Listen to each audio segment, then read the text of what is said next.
want to say that we, the three of us, and the shades that we are and the hues that we are, we're part of Southern culture as well. We are part of Southern heritage as well.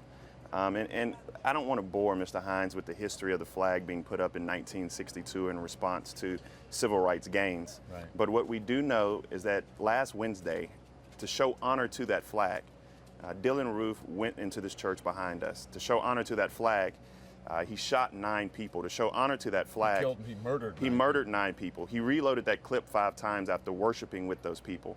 That is what he did to show honor to that flag. And for me, I'm sick and tired of that flag being shown honor in front of our state house, not just here in South Carolina, but throughout the South. And you know, I've said this over and over again, and I've said this to Mr. Hines before, symbols matter. And it is very clear that this is a symbol of domestic terrorism. It's a symbol meant to invoke fear. And I remember being in North Carolina, visiting my father. We were in the Outer Banks, and I literally saw a truck with a huge Confederate flag, 2 guys sitting, drinking beer, staring at me. I grabbed my children a little closer. It invoked fear in my heart. And that is the reaction that most African Americans have. I have taken, granted, an informal poll since I have been here. Every single person I've spoken to lament the murder of the 9, but then immediately say, we've got to take the flag down. The people of South Carolina want the flag down, and it needs to come down. People are looking at everything when it comes to the flag now, including movies. You know, we talked about Gone with the Wind. We talked about the stained glass at the National Cathedral. As we said, scrub it from Gone with the Wind. And then there's, you know, there was this I just got from North Charleston Police.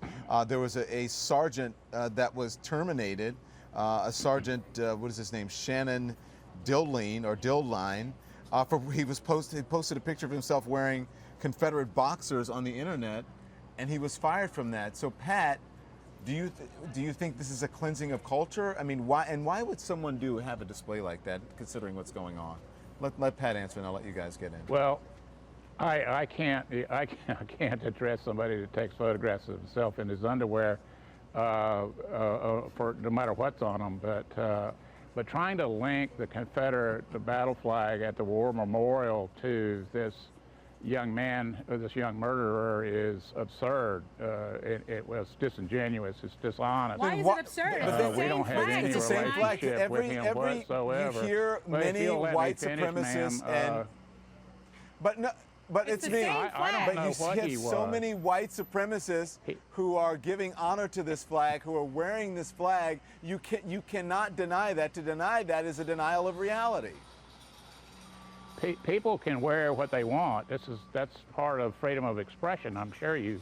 But I don't see anyone wearing the African flag. I don't see anyone wearing the United States flag. I don't see anyone wearing the flag for peace or the symbol of peace when they are committing atrocities when it comes to race, when they're committed bigoted racial atrocities. They're wearing the flag of the Confederacy. And Don, you should have a huge problem with that. Well, Don, nobody is telling Mr. Hines we or don't know anybody that else the that DC flag sniper killed this flew. man. The DC sniper, didn't see any flags on him, but he killed a whole bunch of people. I view that as the same as this one. They were both murderers, and they've both been caught. So, yeah, but you're making the point that we're making. It's that, you know, if the DC, they didn't use a flag. Well, he's being dishonest, right? I mean, the bottom line is we know what that flag stands for. We know what the flag stands for. Mr. Hines, you know what the flag stands for. And I'm not going to let you stay on this program trying to pretend like the flag isn't a flag of domestic terrorism, isn't a flag of hatred, and it is a flag that you are embracing. I guess I will be here. Well, you should. Go ahead. I'll give you the last word. Go ahead. We're going to defend the flag. We're going to defend the flag. We're going to try to keep it where it is. And everybody needs to come to grips with the fact that 60% of this state are whites that support that flag. That's just a simple fact.